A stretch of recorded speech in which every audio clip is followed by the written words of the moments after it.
When I was given the news,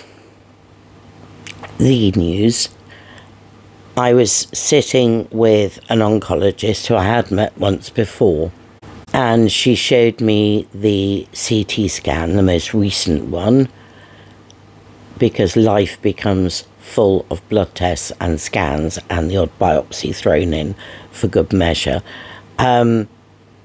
She showed me the CT scan, and on the screen it was very easy to read the radiology report that accompanied it.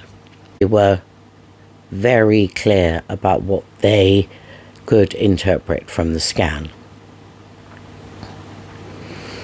And the doctor looked up from her papers and said, "I'm afraid it's cancer." And from then on, for the rest of the consultation, it was like being in the bottom of a swimming pool. I was aware of everything that was going on around me, but I couldn't really hear it. It was muffled. And I wasn't really present at all. The oncologist did something which is unusual in my experience. Not all oncologists or doctors do this. I thought it was extraordinarily helpful. She wrote down on a sheet of A4 the main points that we discussed. She also wrote down her email address and the telephone number for the main admin for oncology. So actually, I didn't need to try and absorb everything in that consultation because, frankly, I was never going to. I think many of us have spent even a little bit of time. Let's break this down a bit. The first reaction is one of shock. Unsurprisingly, that shock tends to be in two different areas generally. The first is denial, and that can be anything from I misheard, maybe they said I do not have cancer, maybe the machine wasn't working, maybe the blood tests are wrong, maybe this doctor's an idiot. All sorts of reasons. The other sense of shock is a loss of control. It feels not only as though the rug has been pulled out from under you, from your life in many aspects, but it also means that once you have the diagnosis, you have jumped on board the cancer train, and that is a runaway train that you can feel at times you have no control over, and it does what it does, and you're taken along for the ride. In my case, I've kind of fluctuated between those two, and the shock has dissipated, but it hasn't gone completely. Sometimes in the early hours of the morning, when I'm having a night sweat and the fan's on full blast, but it's -3 outside and everything is quiet except for the fan, yeah, then sometimes it does come into your head. And you swear softly to yourself. But it will never, in my experience, hit you as hard as that first diagnosis, the first time you have to confront the cancer, but also for a great many of us, the first time we have to confront our own mortality. So that shock kind of segues into control. And I'm not talking about the deeply pathological control freaks who are unwell. I'm talking about the spectrum of human behaviour, which can include people with neurodivergent conditions, or people with OCD, people who live and breathe and have other things in their lives going on, but not the deeply pathological who have a sense of control over everything and everybody all the time. There are people like that, and there's no point in me addressing them because I don't have any expertise or experience to bring to that discussion. So for the rest of us, it's boarding the runaway train and feeling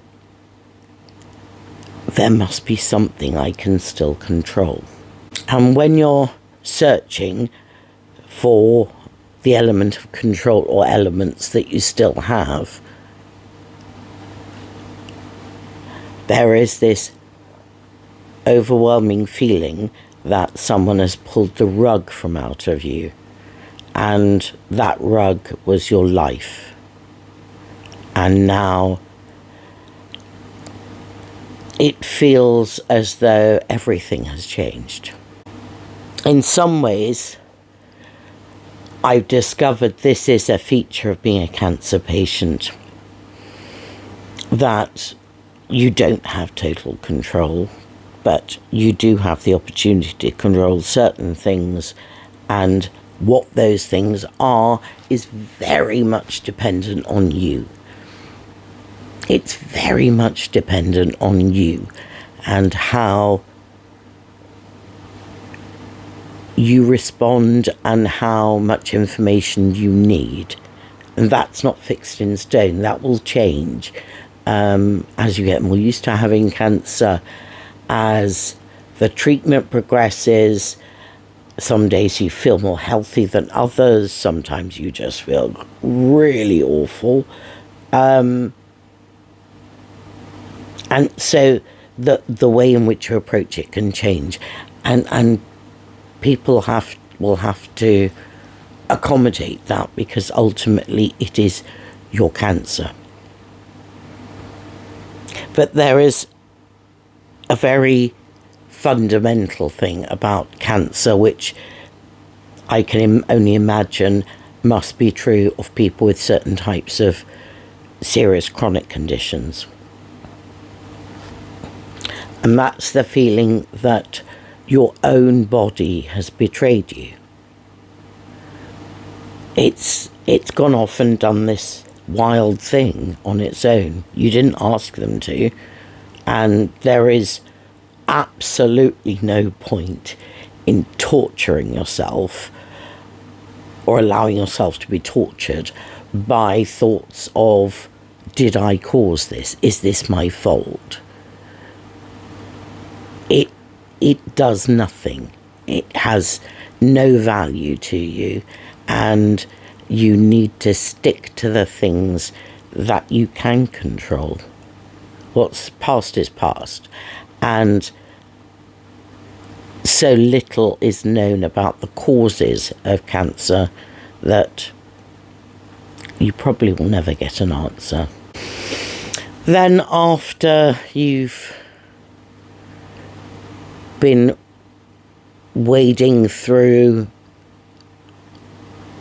the struggles between being able to control your life and not control your life, there then comes a deeply practical part of you.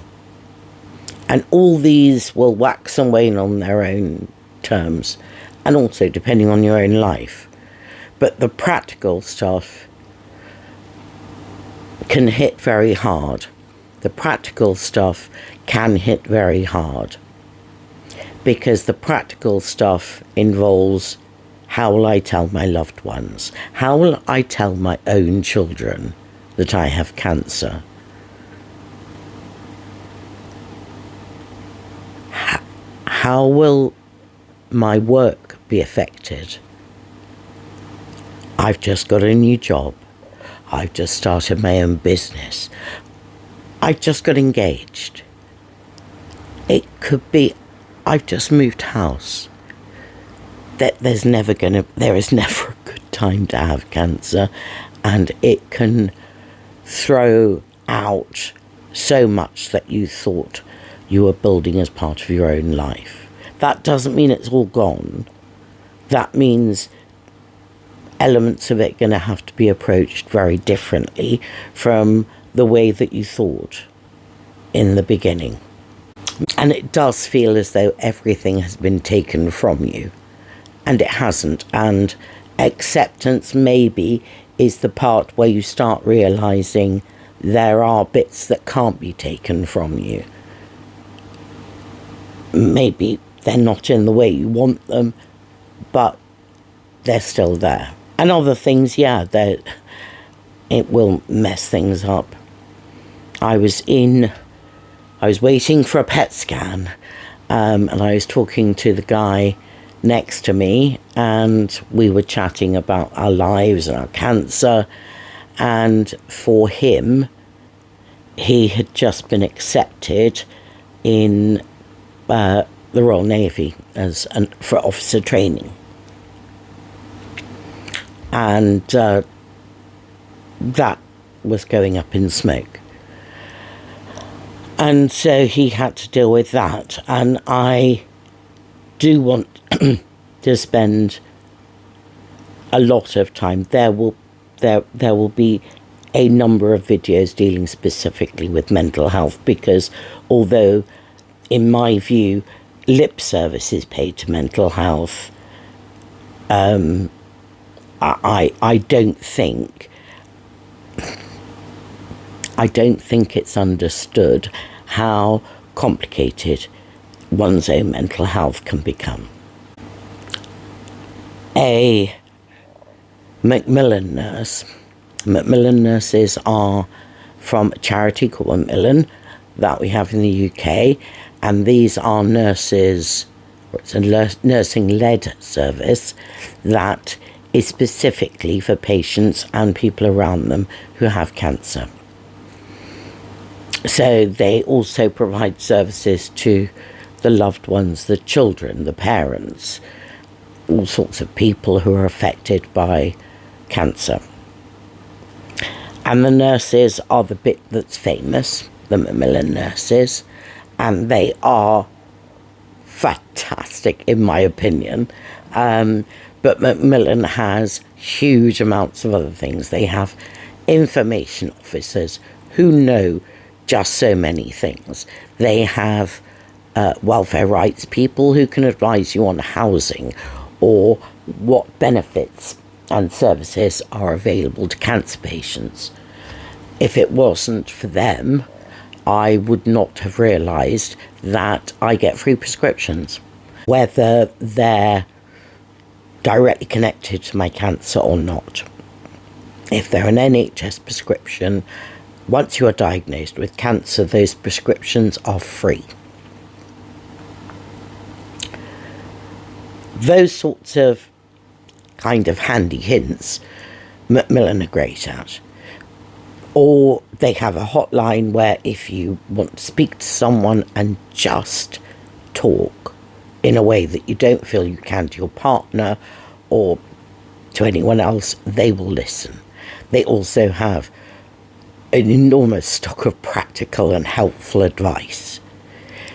They cannot provide one-to-one clinical advice for obvious reasons, and they don't do that. But if there is a general question, they will provide advice. If you want to generally know a bit more about a particular type of chemotherapy that your oncologist has suggested, they're great at that sort of thing. They're very human, they're very compassionate in my experience, and they will provide a service to, as I say, cancer patients and those around them. So if your partner feels that they can't tell you, because you have cancer, that they're finding it hard to cope, they can tell Macmillan it's totally anonymous. It's nothing to do with the NHS, nothing to do with local authorities. It is confidential. If you want to give a false name to them, you can do that. They don't mind. What they want to do is to provide you with advice. Now, some of the advice they provide is also on either hard copy or online, and they will provide you with links for downloads if that's what you want. And they have general books, they have books on mental health, on sexuality, on a huge range of subjects. People like that can make the difference, and they have insight that many people in healthcare won't have. I genuinely hope, sincerely hope, that people in other countries have a similar setup to Macmillan, because it's so valuable, so valuable. So I've talked about these various stages, and life fluctuates between the stages, and I've mentioned the runaway train.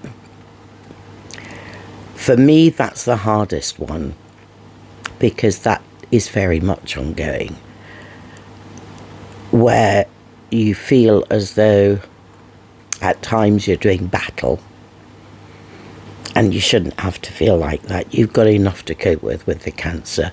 You shouldn't feel like you have to fight for things that aren't that unusual or complex.